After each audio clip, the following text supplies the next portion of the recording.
So if you're a fan of the 1985 look of the Air Jordan 1s as well as the Adidas Forms from the same era, I believe you're going to be a fan of this model right here. And the first time that these shoes actually retroed was last year, compliments of ALD, and they're back for 3 more pairs. I didn't even know that these actually released. There's 3 different colorways that are sitting on New Balance's website if you guys are interested in them and you want to pick up a pair of them. But we have the 650Rs, and this is a retro shoe from the 80s from ALD. Really nice box here, premium stock on the box. And this one, it might be my favorite with the black accents and then the gum soles. All pairs come with 3 sets of laces, the one on the shoes and then 2 sets of extra laces, 1 white and then 1 the color of the theme of the shoe, in this case black. And then the third box, as you can see here, again, very nice premium stock box.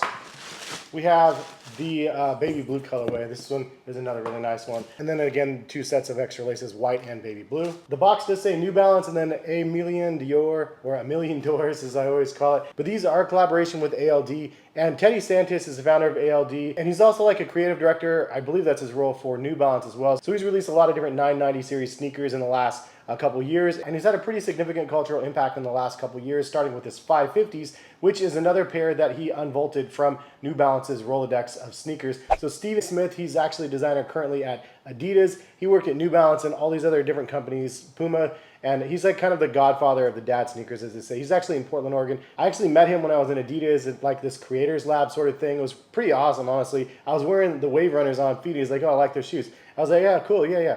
He was the dude that designed them, so I didn't even know that. Any which way, he designed this shoe back in the day, I believe, as well as the 550s in 86, roughly, I believe. I know it was in the mid-80s. I don't know exactly the date. So back to Teddy Santis. He's actually looking at different models from New Balance's history and past, and then he decided to bring out the 550s a couple years ago. It was a huge success. Now they are on everybody's feet. It's like one of those shoes that are constantly in rotation and also easily available if you want to shop 550s or 650s. I will link them in the description of the video. And also, if you guys do use my links, it does give me a little bit of a kickback, and it directly supports my channel and my family and lets New Balance know that you guys support the channel as well. So always appreciate that. So there's a lot of 550s and 650s on New Balance's website right now. Lots of different tiering and prices, but these are the 650R ALD collaboration. So there's the 3 colorways from the ALD. Then they do have a regular baseline model. I believe that the ALD versions have a little bit elevated leather, like the leather feels pretty nice on this one. The standard pairs are kind of basic leather for the 650s and the 550s out there. But if you want really premium suedes and stuff, then the 990 series is usually the one that offers that the most. But this sneaker is definitely a product of the 80s. As you can see, it's a cut and sew upper. For those that don't know what cut and sew is, just a simple explanation is it's leather cut panels and then sewn together, cut and sew, pretty simple. And then you do have a lot of mesh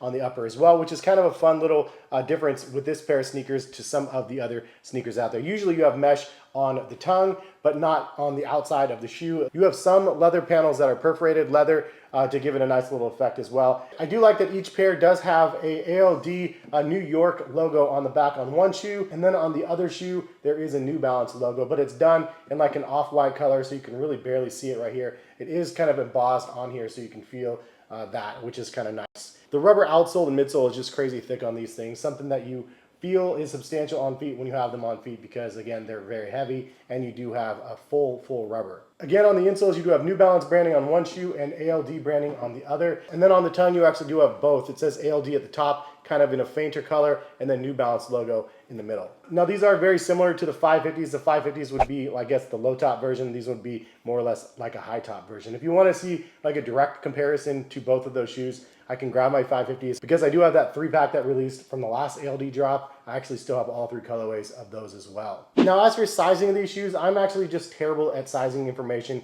You guys see sometimes in my videos, sometimes the shoes are a little bit too big, and that's just because I'm trying on what exactly I have. Sometimes they might actually be a little bit big. And also sometimes I don't lace them very snug, so they appear bigger than they probably are. I do find that true to size is a little bit too big. So 9.5 is a little bit too big for me on these. A size 9 would probably be a better fit. They are a little bit narrow in the heel as well. So just throwing that out there. Again, these are a product of the 80s.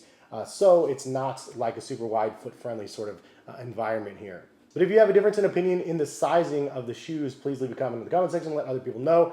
I think, again, they go down half a size and you'd be better off. True size, and if you have maybe a really wide foot. But what do you guys think about the New Balance 650Rs? Is it a sneaker that you guys are interested in or not? The low top versions are pretty nice. The high top versions, I gotta say, actually look really nice. And now that we're going into the fall and winter time, like this is gonna be a nice option, in my opinion, for that. Its heavy duty outsole traction is really nice. It feels very durable as well on feet. The overall color blocking is really nice with all the different panels overlaid on top of the shoe. And then you do have the little accents of each one of the accent colors. Also leave a comment, which is your favorite of the 3 pairs that released in this kind of pack that they have on their website. I personally really like the black colorway. I feel like this is a really clean one with the gum soles, one that you can wear with lots and lots of different things.